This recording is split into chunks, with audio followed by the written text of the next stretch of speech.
Akkam jirtu hordoftootaa fi jaalatamtoota chaanaalii baruuftu mata dureen irra waliin ilaallu 1.4 Graphical Method of Vector Addition kan jedhu waliin ilaalla.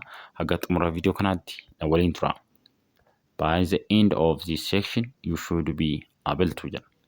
Erga sekshinii kana mata duree kana xumurtanii booda waan isin baruu qabdan asirratti isiniif tarreesseeti jira. Innis maayini describe the graphical method of vector addition, use the graphical method of vector addition to solve problem. Isaan kana baruu qabdu jechuudha. Ibsuus danda'uudha qabdu. Erga mata duree graphical method of vector addition isa jedhu kan erga xumurtanii booda jechuudha. Using the graphical method of vector addition, vectors are drawn to scale and the resultant is determined using a ruler and a protractor. Egaa yeroo graphically method fayyadamtanii vectoroota walitti hidhaatan jechuudha. Maal gochuudha qabdu? Draw gochuudha qabdu jechuudha. Draw gochuudha qabdu. Akkasuma immoo maal fayyadamuudhaan kan isin draw gootan jechuudha. Kan isin ibsitan jechuudha. Rulerii akkasuma illee protractor fayyadamuudhaan jechuudha. You next discuss the primary graphical techniques, the triangle method, the parallelogram method, and the polygon method. Egaa teknikoota isaan kana fayyadamtu jechuudha. Tooftaawwan isaan kana fayyadamtaniiti kan isin vektoroota walitti hidhaatan jechuudha. Kan akka tooftaa triangle method yeroo nugaa tooftaa triangle kan jedhamudha. Parallelogram method tooftaa parallelogramii akkasuma immoo polygon method kan jedhamu. Tooftaa polygonii isaan kana fayyadamuudhaan jechuudha kan isin vektoroota walitti hidhaatan jechuudha. Procedure for using graphical method of vector addition. Adeemsa graphical method fayyadamnee vektoroota walitti hidhaanudha jechuudha. Asirratti kan nu tarreeffamanii jiran jechuudha. Gara gadii kanatti asis ni jiru jechuudha isaan kan. Jalqabarraa yookaan maanneen decide on an appropriate scale, record it on the diagram. Maal jedhaa? Scale ittiin kaaftan sun ni murteessitu jechuudha. Sana booda record it on the diagram. Sana booda immoo diagram irratti maal gootu ni galmeessitu jechuudha. Pick a starting point. Bakka ka'umsa ni filattu jechuudha. Taasisuudhaan draw first vector with appropriate length and in the indicated direction.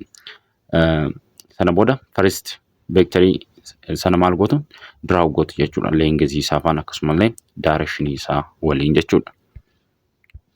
Nitaan immoo draw the second and the remaining vector with appropriate length and direction. Nitaan immoo vectorii isa lammaffaa immoo maal gootu? Isa lammaffaas draw gootu jechuudha. Innis akkasuma length isaa fi direction isaa waliin jechuudha. Nitaan immoo draw the resultant based on the specific rule you are using. Nitaan immoo maanni resultant vectorii draw gootu jechuudha. Resultant vectorii. Sana booda measure the length of the resultant. Use the scale to convert to the magnitude of the resultant. Taasisuudhaan immoo maal gootu? Erga resultantii isaa draw gootanii maal gootu? Resultantii sana ni safartu jechuudha. Length isaa measure gootu jechuudha. Measure gootu. Use the scale to convert to the magnitude of the resultant. Dhumarratti immoo use a protractor to measure the vector direction. Sana booda immoo protractor fayyadamuudhaan maal gootu?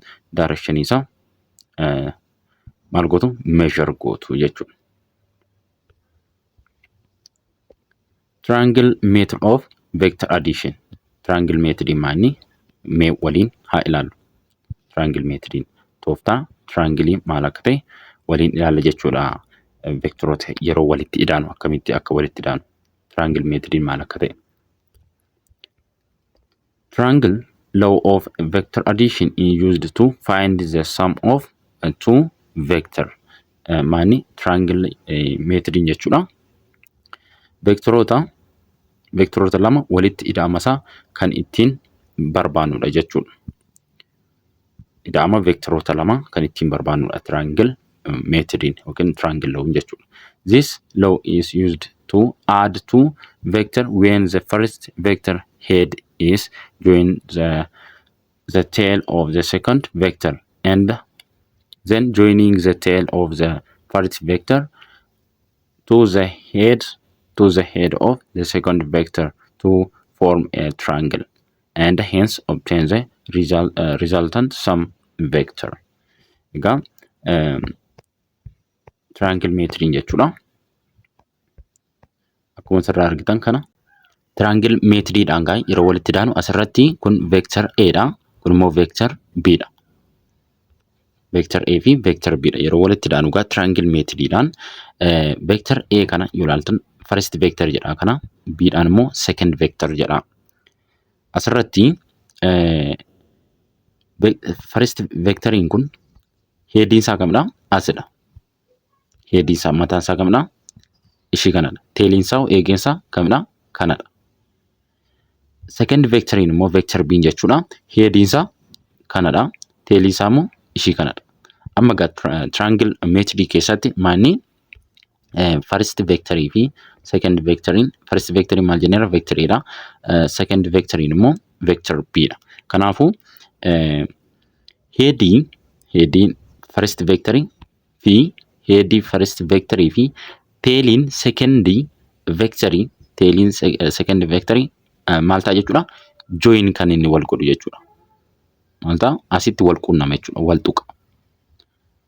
Headii first vectorii fi tailii second vectorii maanni join wal godhaa jechuudha. Yeroo kana ishii kam arganna? Kun ishii kana arganna.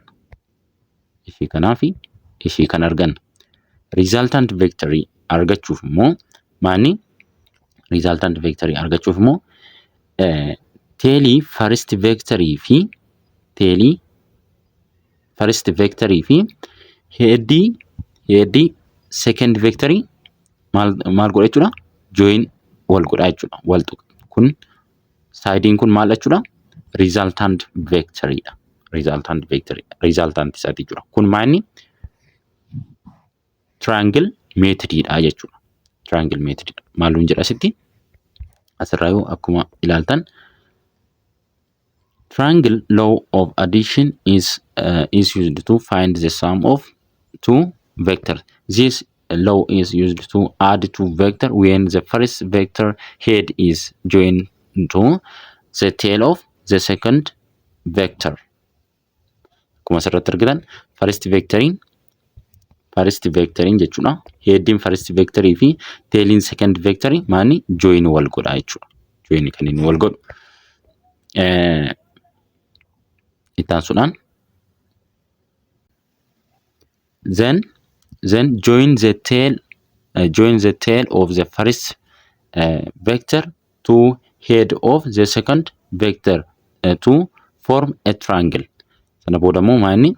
First vectorii tailii isaa fi second vectorii headii isaa yeroo wal tuqan sidein kun akkas dhufee yeroo kana tuqu maal kenne jechuudha? Formii maal kenne? Triangle nu kennee jira. Roog sadee nu kenneeti jira. Akkuma asirraa argitan.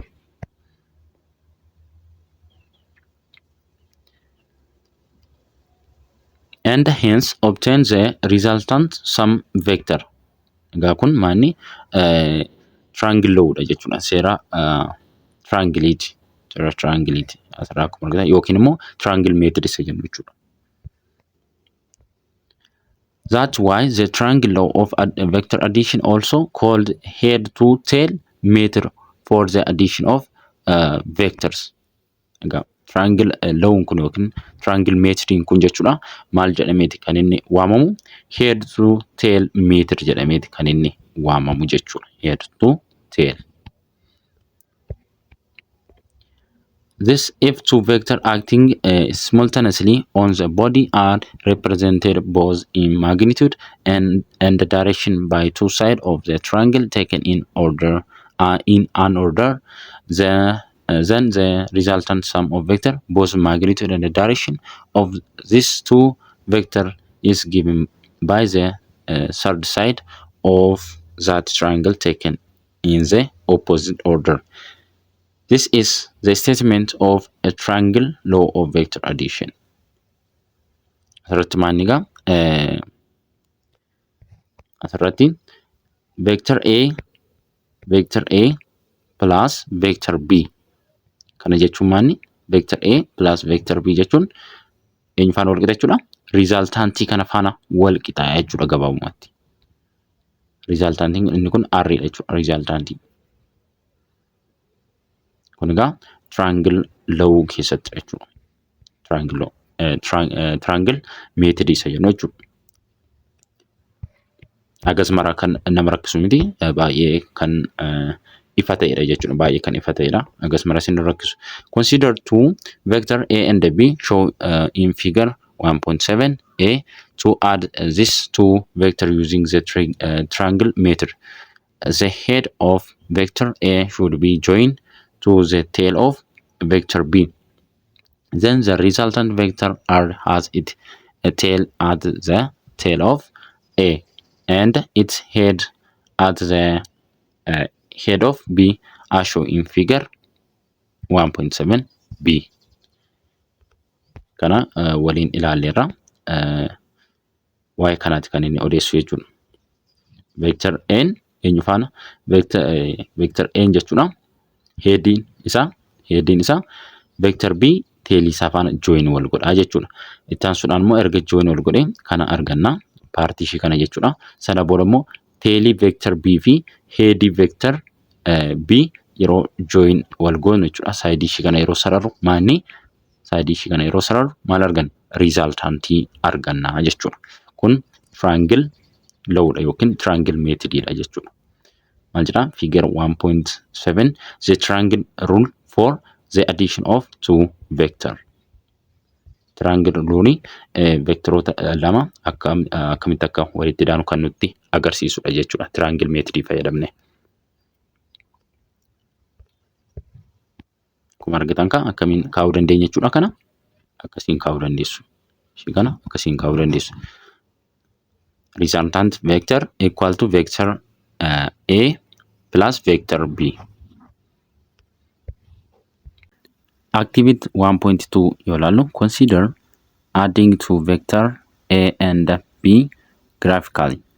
The two vectors are showing in figure 1.8. Asirratti figure 1.8 kana two vectors A and B asirratti isaan kana jechuudha. Akkamitti akka walitti idaanu waliin ilaalla jechuudha. Select an appropriate scale. Example 20 cm equal to 5 Newton. Lamaffaan immoo draw vector A to scale and in the proper direction. Maal egaa kun egaa step isaati jechuudha. Maal gootu scale ni filattu jechuudha. Scale ittiin kaaftan ni filattu. Taasisuudhaan immoo first vectorii kaastu jechuudha. Scale isa filattan sanaan taasisuudhaan immoo second vectorii kaaftu jechuudha. Waliin ilaalleetu turre adeemsa isaa jechuudha. Sadaffaan immoo draw vector B to the same scale with its tails at the tip of vector A and in the proper direction. Maani vectorii isa lammaffaa immoo kaastu jechuudha. Innis scale kan A faana tokko ta'uu qaba jechuudha. Scale kan A fi kan B tokko ta'uu qaba. Yeroo scale isa lammaffaa kaaftan jechuudha. Vectorii isa lammaffaa yeroo kaaftan kana jechuun vector B jechuudha. Afaffaan the resultant vector R equal to vector A plus vector B is the vector draw from the tail of vector A to the tip of vector B. Kana egaa yeroo kaaftan maal gootu? Vector A kana vector B immoo kanadha. Amma egaa yeroo kaaftan egaa triangle method keessatti maani first vectorii kana yoo ta'e second vectorii kana yoo ta'e maal gootu? First vectorii maal gootu? Ni kaafattu jechuudha. first vectorii asii ni kaafattu. First vectorii. Second vectorii kana immoo maal gootu? Second vectorii immoo aangiliidhuma isaa eegee jechuudhaanis isas aangiliidhuma isaa eegee akkasiin kaaftu jechuudha. Maaliifidha?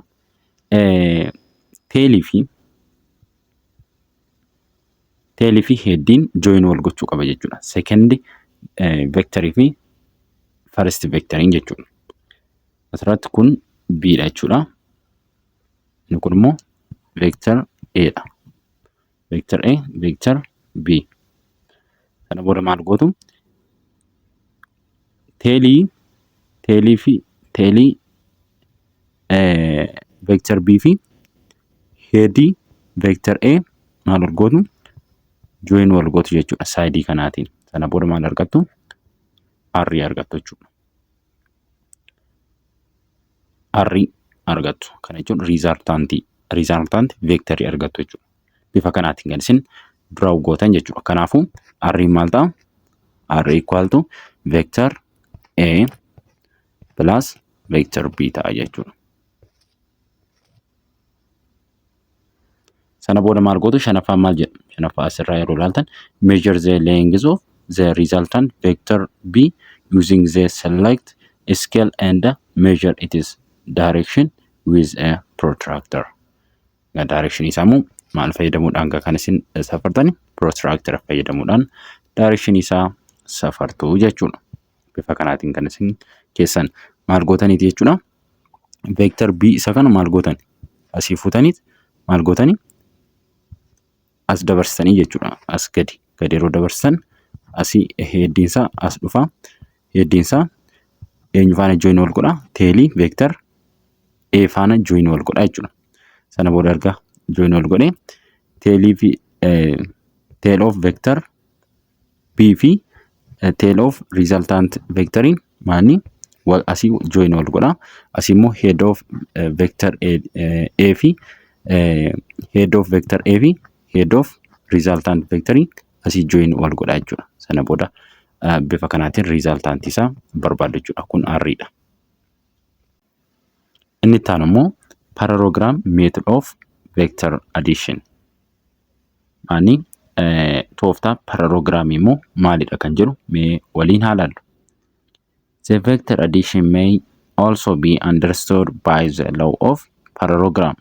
The parallelogram law of vector addition is used to add to vector when the vector that are to be added from the two adjacent side of parallelogram by joining the tail of the two vector. Then the sum of the two vector is given by the diagonal of the parallelogram. Parallelogramiin jechuudha vectoroota lama walitti hidhuudhaaf kan itti fayyadamnudha jechuudha. Parallelogram metodiin vectoroota lama walitti hidhuudhaaf kan itti fayyadamnudha jechuudha. Akkuma triangle metodii parallelogramiinis jechuudha. Garaagarummaan isaa maali yoo ilaaltan jechuudha. Garaagarummaan isaa triangle metodii irratti teelii fi headdiitu kan inni join wal godhu jechuudha. Eegee fi mataatu kan inni join wal godhu jechuudha vectoroota lamaan sun keessatti. Garuu parallelogram metodii keessatti immoo maanni teelii fi eegee fi eegeetu kan wal join wal godhu kan wal tuqu jechuudha. Kan wal qunnamu teelii fi teeliidha jechuudha. Fakkeenya fudhattan fakkeenyaaf kana vector A yoo ta'e kun jechuudha. Kun immoo vector B yoo ta'e akkuma argitan asii vector A teeliinsaa asidha. Vector B immoo teeliinsaas asidha. Kanaafuu vectoroota kana lamaan maal isaatu wal join wal godheeti jira? Maal isaatu wal tuqee jira? Teelii isaatu wal tuqeeti jira jechuudha. Resultantiin kana immoo maal ta'a jechuudha? Diagonaalii isaa ta'a jechuudha. Diagonaaliin immoo eessatti argama? Asitti argama jechuudha diagonaaliin. Diagonaalii kana immoo akkamiin sararra jechuudha? asiin paralaalii kanaa kan ta'e jechuudha. Paralaalii vector b kan ta'e eessaan sarara? Asiin sarara. Akkuma argitan asiin sarara. Kan ees jechuudha. Paralaalii isaa kan ta'e eessaan sarara? Asiin sarara. Asiin akkasiin sararaa jechuudha. Diagonaaliin paraloograamii kanaa kam ta'a jechuudha? Kana ta'a jechuudha. Kanaafuu riizaaltaantiin vector A fi vector B kanaa kam ta'a jechuudha? Riizaaltaantiin isaa diagonaalii paraloograamii kanaa ta'a jechuudha. Diagonaaliin immoo isa kami? Isa gidduu qaxxaamuru kanadha jechuudha.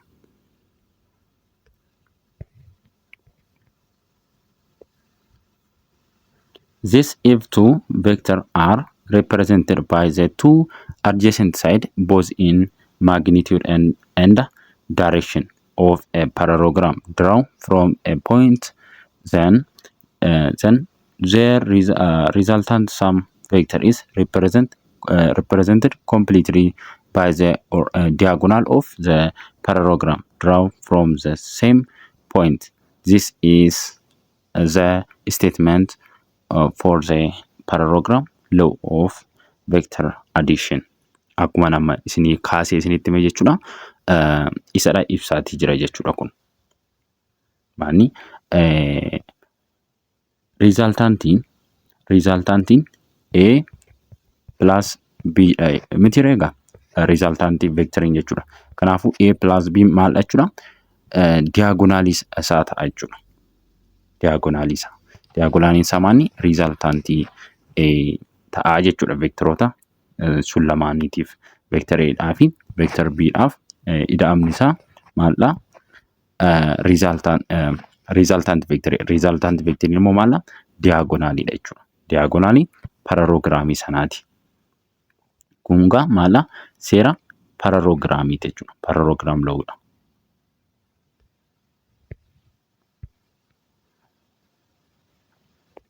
Suppose two vector A and B are at the arbitrary position shown in figure 1.9a.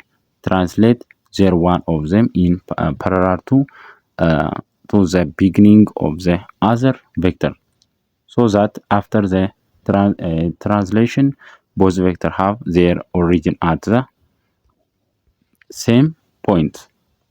Now at the end of vector A we draw a line parallel to vector B, and at the end of vector B we draw a line parallel to vector A. The dashed line is figure 1.9b. In this way we obtain a parallelogram. From the origin of the two vectors we draw diagonal of parallelogram as shown in figure 1.9b. The diagonal in the resultant of the two vectors were. Asirraa akkuma argitan gaa kun vector A dha. Kun immoo vector B dha. Maal gootu? Vector A fi vector B maal gootu jechuudha? Tail to tail waliin join gootu jechuudha. Kan A fi kan B maal gootu? Waliin join gootu. Yeroo waliin join gootan maal gootu?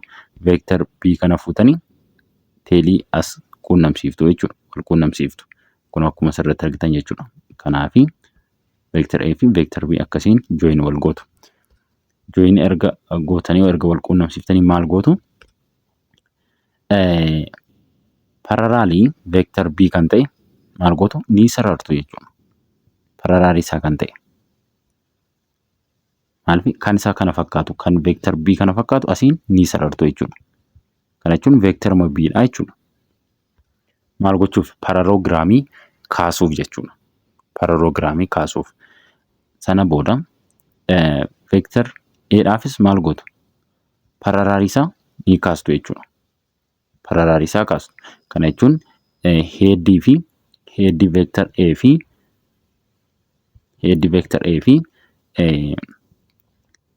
tailii isa kam jechuudha? Paralaalii vector A kan ta'e kanaan jechuudha. Paralaalii isaa kan ta'e kanaan asiinis maal gootu? Paralaalii isaa ni kaastu jechuudha. Paralaalii vector A kaastu jechuudha. Sana booda maal argattu? Asiinis erga kaastanii maal argattani? Diiyaagonaalii argattanii jechuudha. Boca maal fakkaatu argattanii? Boca kana fakkaatu argattaniitu.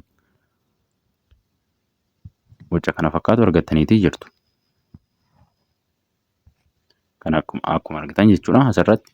Sana booda maal gootu? Diiyaagonaalii kaastu jechuudha. Diiyaagonaalii.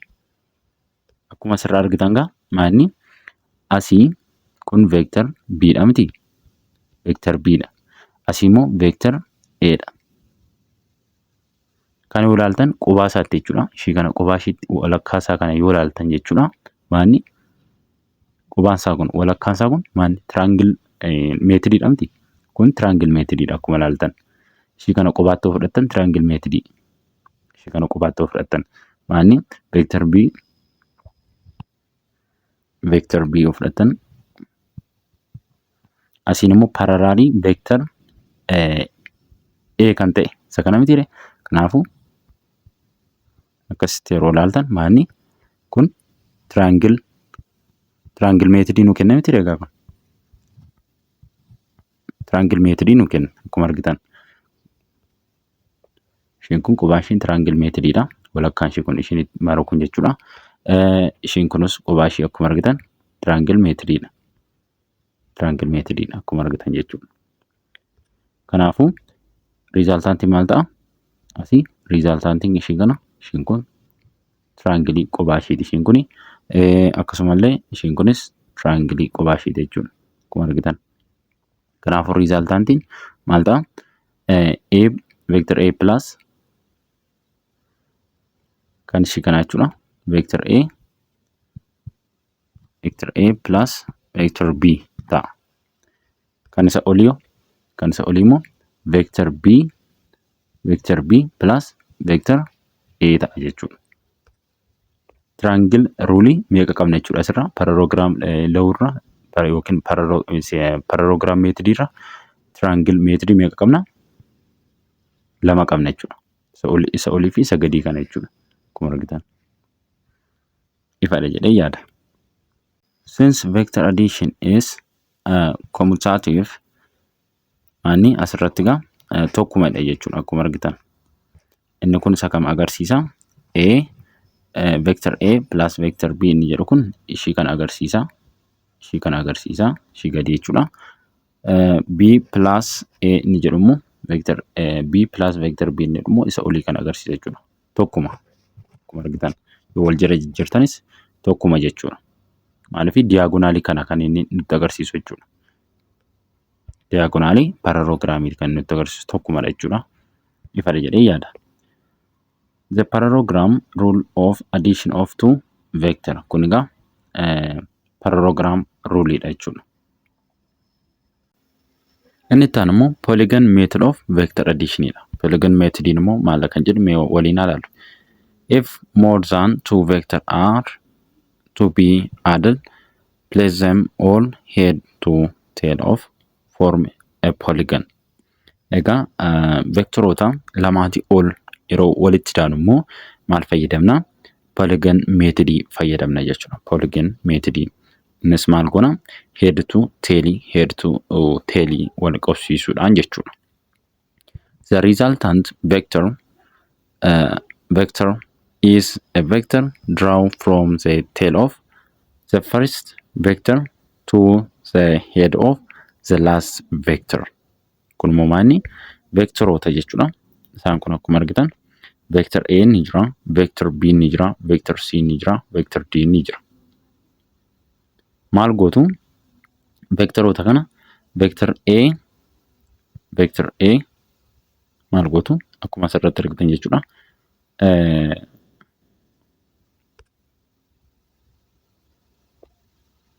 Maal gootu asii vector D ni jira, akkasuma vector A ni jira, vector C ni jira, vector B ni jira. Maal gootu vector D ni keewwattu, sana booda vector D eenyu faana kan isin wal quunnamsiiftanii vector A faana wal quunnamsiiftu. Innis headii vector D fi tailii vector A faana wal quunnamsiiftu jechuudha. Amma immoo erga isaa kana wal quunnamsiiftanii xumurtanii immoo headii vector A fi tailii vector C wal quunnamsiiftu. Sana booda immoo headii vector C fi tailii vector B wal quunnamsiiftu. Sana booda isa gurraacha kana argattu jechuudha kun asirratti ishee kana. Dhumarratti immoo maal gootu resultant isaa argachuudhaaf isa jalqaba vector isa jalqaba keewwattan jechuudha. Vector D dha mitiire. Vector D ani tailii isaa fi vectorii isa dhuma eenyudha baadha mitiire.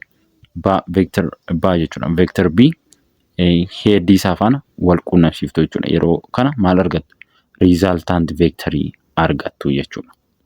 Kun agas mara kan isinitti ulfaatu miti jechuudha. Kun maala polygon method dha. Polygon method dha kun. Suppose we went to draw the resultant vector of the four vector A, B, C, D shown in figure 1.10a. We select any one of the vector as the first vector and make the parallel translation of the second vector to position where the origin tail of the second vector consisted with the end head of the first vector. Kun egaa isuma amma waliin ilaalledha jechuudha. Isuma amma waliin haasofnee kaanedha jechuudha. Akkamitti akka waliin join gootan akkamitti akka dhumarratti immoo isa kan faana akka isin wal quunnamsiiftan jechuudha. Asirratti maal gootu akkuma asirratti argitan headiin vector D fi tailiin vector A wal quunnamaa. Headiin vector A fi tailiin vector C wal quunnamaa. Headiin vector C fi tailiin vector B wal quunnamaa. Sana booda immoo maal gootu resultant isaa yeroo barbaadan immoo resultant isaa argachuuf immoo maal gootu tailii vector D fi vector isa jalqabaa jechuudha. First vector jechuudha. Tailii isaa fi tailii wal quunnamsiiftu. Sana booda headii first last vector jechuudha. Headii last vector jechuudhaan innis B dha jechuudha. Vector B. Sana booda isa wal quunnamsiiftu. Inni maala resultant dha jechuudha. Resultant vector dha. Then we select a third vector and make parallel translation of the third vector to position where the origin of the third vector consisted with the end of the second vector. We repeat this procedure until all of the vectors are in head to tail arrangement like one of shown in figure 1.10b. We draw the resultant vector by connecting the origin tail of the first vector with the end of head of the last vector. Egaa vectoroonni 10 isaa ta'anii 20 isaa ta'anii akkuma kanaatti wal quunnamsiisaa dhumarratti erga wal quunnamsiiftanii xumurtanii booda dhumarratti maal gootu isa dhumaa vectorii isa dhumaa fi maani vectorii isa jalqabaa tailii isaa jechuudha. Vectorii isa jalqabaa tailii vectorii jalqabaa jechuudha. Isa kamidha kan D kan asirraa ilaaluu dandeessu. Vectorii inni jalqabaa isa kami isa kanaa fi headii isa dhumaa vectorii isa dhumaa jechuudha. Maal gootu wal quunnamsiiftu. Inni maala resultant vectorii dha jechuudha. Bifa kanaatiin polygon method kan hojjetan jechuudha. Yeroo polygon method itti fayyadamtan. Kun egaa yeroo maanni vectoroota lamaa ol ta'an jechuudha. Lamaa ol yeroo ta'an bifa kanaatiin fayyadamtu. Vectoroota 20 30 ta'uu danda'a jechuudha. This the resultant vector R is an arrow draw from the tail of vector D to the head of vector B. Asirraa akkuma argitan resultantiin maal ta'a jechuudha. Resultantiin tailii vector D irraa headii vector B ta'a jechuudha resultantiin. asirratti kan agarsiisu akkuma argitan resultantiin vector D plus vector A plus vector C plus vector B ta'a jechuudha resultantiin. Akkuma figarii tokko tuqaa tokko 0 irraa agarsiisu jechuudha. Figarii kan the polygon rule for the addition of vector. Because the addition of vector is associative and commutative, we obtain the same result vector regardless of which vector we chose to be first, second, third, or fourth in this construction. Kuma asirraa argitan jechuudha. Vector D plus vector A plus vector C plus vector B. Kun maanni walii galatti ida'amni kanaa jechuudha. Ida'amni vector D, vector A, vector C, vector B maal nu kenna? Resultant vectorii nu kenna jechuudha. Ifaadha jedhee yaada. Section summary yoolaan two non-parallel vectors are added by graphical means using the triangle method and the parallelogram method. But for more than two vectors, the polygon method is used. Asirratti egaa parallel kan hin taane jechuudha. Vectoroota parallel kan hin taane walitti hidhuudhaaf graphically fayyadamna jechuudha. Graphical method isaan kamidha? Triangle method, parallelogram method fayyadamna. Vectoroota lama kan waliif parallel hin taane jechuudha. Garuu vectoroota lama ol yoo ta'an immoo maal fayyadamna? Polygon method fayyadamna jechuudha. Polygon method fayyadamneeti kan nuti hojjennu. Activity 1.4 yoo ilaallu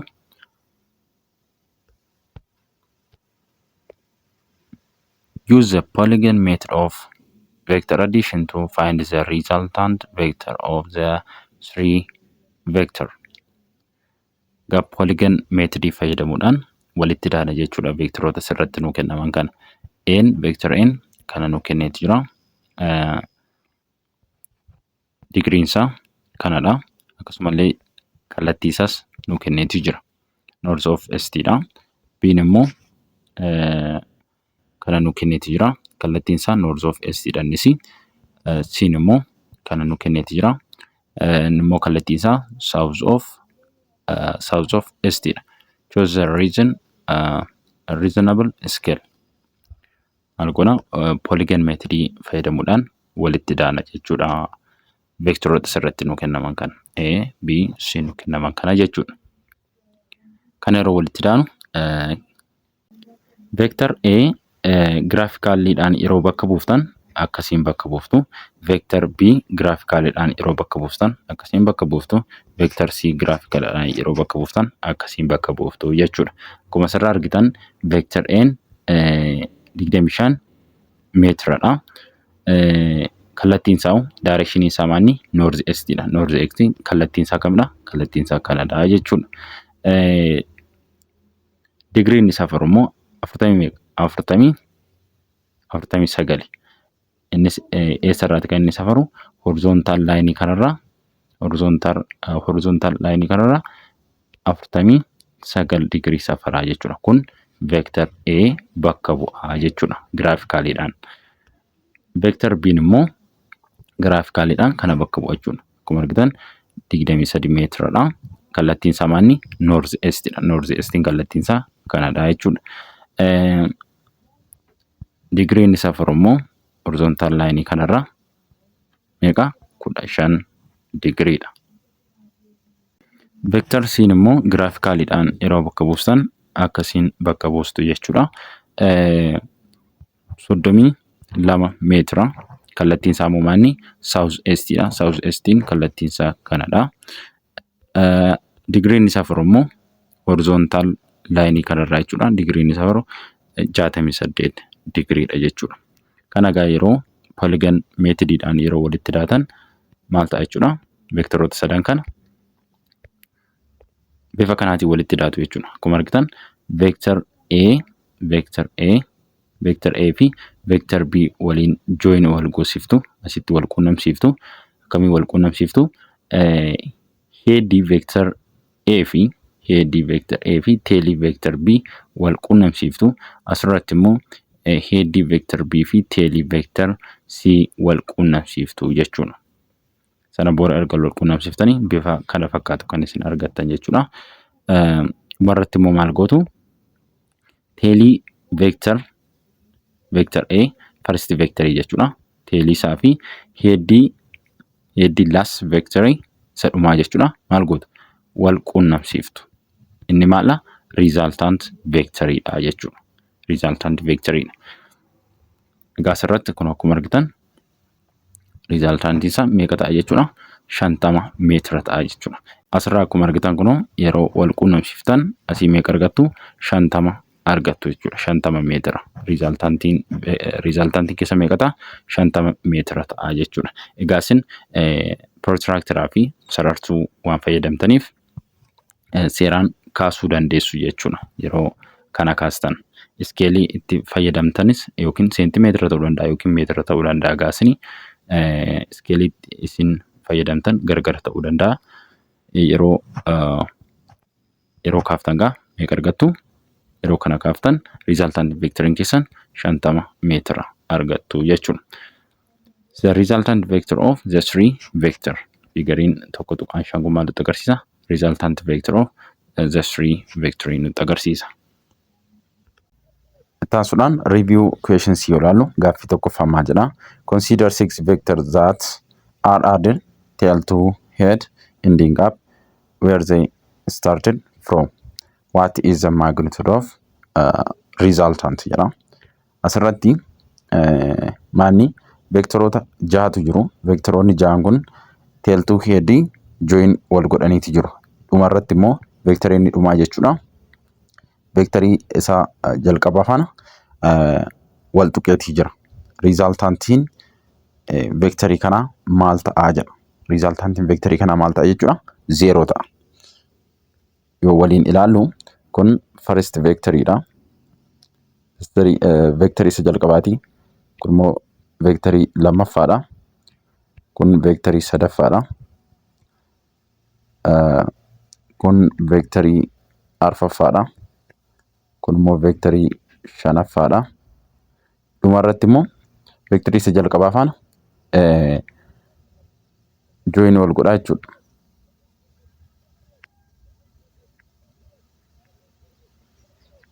Yeroo kana maal ta'a? 0 ta'a jechuudha. 0 ta'a. Akkuma argitan kun vectorii jalqabaa, vectorii lammaffaa, vectorii sadaffaa, vectorii arfaffaa, vectorii shanaffaa, vectorii ja'affaa bakka duraa isaatti deebi'e waan ta'eef jechuudha. Maal ta'a jechuudha? 0 ta'ee jechuudha yeroo kana. Kanaafuu what is the magnitude of resultant? Kanaafuu maal 0 ta'a jechuudha. 0 jettu. 0 ta'a. Ifadha jedhee yaada gaaffiin amma hojjenne kun. Gaaffii lammaffaan immoo maal jedha? A boat starts moving across a river at a velocity v perpendicular to the river bank. The boat encountering a cross along the river of velocity u as shown figarii kanarra jechuudha. Akkuma argitan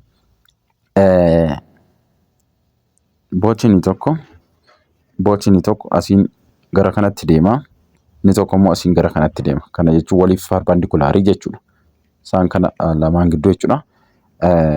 Doonii kana lamaan gidduu doonii jechuudha. Doonii river irra deemu jechuudha. Galaana irra deemu. Inni kun asiin akkas deema. Inni kun immoo asiin akkas deema. Waliif perpendicularii jechuudha kallattii isaan deeman kun. Waliif perpendicularii yeroo ta'u egaa aangiliin isaan gidduu jiru isaan gidduu jiru kun meeqadha? Digirii 90 kan safaru jechuudha. Kanaafuu asirraa maaltu gaafata jechuudha? Which vector diagram show the resultant velocity v of the boat? Kanaafuu asirraa resultantii kanaa kan nutti agarsiisu jechuudha as keessaa. Aamoo, baamoo, caamoo, daadhaa kan jedhudha. Maal ta'a jechuudha as keessa? Riizaaltaantii kan nutti agarsiisu riizaaltaantii bootii kanaa, riizaaltaantii doonii kanaa jechuudha. Kam ta'a? Caa ta'a jechuudha. Asirraa maaliif hin taane yoo jettan maanni arreenni kun riizaaltaantii ta'uu hin danda'u. Kan riizaaltaantii ta'uu danda'u isa kamidha? Osoo isa kana saayidii isa kana riizaaltaantii jedhee raate kun ta'uu danda'a jechuudha. Kun ta'uu danda'a asitti. Osoo asitti riizaaltaantii jedhee raate bakka isaa kana jechuudha. Inni ta'uu danda'a jechuudha. Baarratti immoo akkuma argitan riizaaltaantii kan ta'uu danda'u isa kamidha jechuudha. Riizaaltaantii kan ta'uu danda'u isa kanadha jechuudha. Riizaaltaantii kan ta'uu danda'u isa kana miti. Kanaafuu dogoggora jechuudha. Kam ta'a jechuudha? Riizaaltaantiin kan ta'uu danda'u isa kanadha jechuudha. Caa ta'a jechuudha. Maaliif akkuma asirraa argitan riizaaltaantii inni kun jechuudha. Caarra kan jiru riizaaltaantii walqixa U plus maal ta'a? V dha jechuudha. Asirraa akkuma argitan U plus V maal nu kenna? Riizaaltaantii waan nu kennuuf jechuudha. Ishee kana riizaaltaantii jedha. Mataa isheerraa xiyya qabaachuun ishii veektarii ta'uu ishii nutti agarsiista asirraa jechuudha. Ifadha jedhee yaada. Gaaffii sadaffaan. A vector C is 6 meter in x direction. Vector D is 8 meter in the y direction. Use a parallelogram meter to work out C plus D. Asirratti maal fayyadamneeti gaa kan nuti hojjennu? Parallelogram meetirii fayyadamneeti gaa kan nuti hojjennu. Asirratti maal nu kenneeti jira? Vector C 6 meetira x direction irraa, vector D immoo 8 meetira inni immoo y direction irra jechuudha. Amma gaa vector C yoo kaafnu, vector C horizontal line dha kan nuti kaafnu. Vector C yoo kaafnu 6 meetira dha kuni. Isin immoo vertical dha kaaftu, maaliif y direction waan jedhuuf jechuudha. Y direction waan jedhuuf jechuudha. Y direction jedhuuf 8 meetira jettu. Parallelogram dha kan nuti fayyadamnu. Kun maanni vector D dha. Kun immoo vector C dha. Kun jechuudha vector C dha. Maal gootu gamma? Parallelii vector C kana kan ta'e isa kamidha? Parallelii kan ta'e jechuudha. Asii kaasuudhaan maal gootu? Ni sarartu jechuudha. Parallelii isaa kan ta'e. Parallelii vector C kana kan ta'e jechuudha. Parallelii isaa kan ta'e. Kana jechuun kunii fi kun wal qixadha jechuudha. Inni amma sararri kunii fi vector C kun wal qixa. 6 meetira inni dheeratu kun jechuudha. Amma immoo parallelii vector D kan ta'e sarartu. Parallelii isaa kan ta'e jechuudha. Parallelii isaa kan ta'e erga sarartanii akkasiin sarartu. Sana booda maal ta'a? Diagonaalii kanaa kaastu jechuudha. Diagonaalii as gidduu jechuudha. Diagonaalii kana jechuun arriidha inni kun. Egaa asirratti maal gootu? Ishii kana jechuun sararri kana jechuun ishii kana jechuun jechuudha. Kan faana wal qixa? 8 meetira faana wal qixa. Akkasumatti 8 meetira faana wal qixa. Ishiin kun meeqa taate jechuudha? 8 meetira ta'a jechuudha. Maaliif? Parallelii isa kana waan ta'eef jechuudha inni kun. Inni tuqaadhaan sararame kun parallelii isa kamiiti? Vector D jechuudha. Parallelii isa kana kanaafuu wal qixadha jechuudha. Inni olii kun immoo eenyu faana wal qixa? Inni kun immoo jechuudha isa kana faana wal qixa. Meeqa? 6 meetira. Inni kun immoo 6 meetira. 6 meetira ta'a. Kanaafuu gaamma asiin kana qabna. Asiin isa kana jechuudha. Asiin 6 qabna. Asiin immoo 8 qabna. Riizaaltaantii kana argachuuf maal goona jechuudha? Riizaaltaantii kana argachuuf Pythagoras theorem fayyadamna jechuudha. Pythagoras theorem akkamiin fayyadamna? Ishii kana argachuuf jechuudha. Pythagoras theorem fayyadama. Kanaafuu R wal qixa maal ta'a? Raadikaala jalatti 8 meetira iskeerii ida'uu maal ta'a? 6 meetira iskeerii ta'a. Kanaafuu R'n maal ta'a? R'n maal ta'a?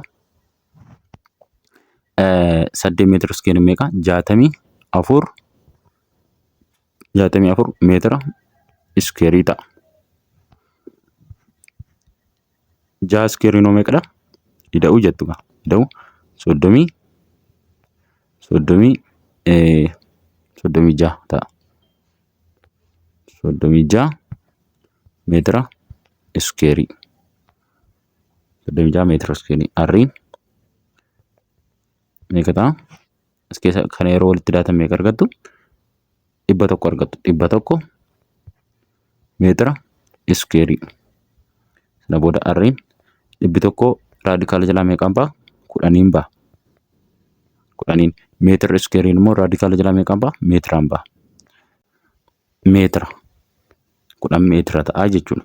Kanaaf gaa riizaaltaantiin keenya meeqadha asitti? 10 ta'a jechuudha. Kanaaf C plus D'n maal ta'e? C plus D meeqadha jechuudha? 10 meetiradha jechuudha.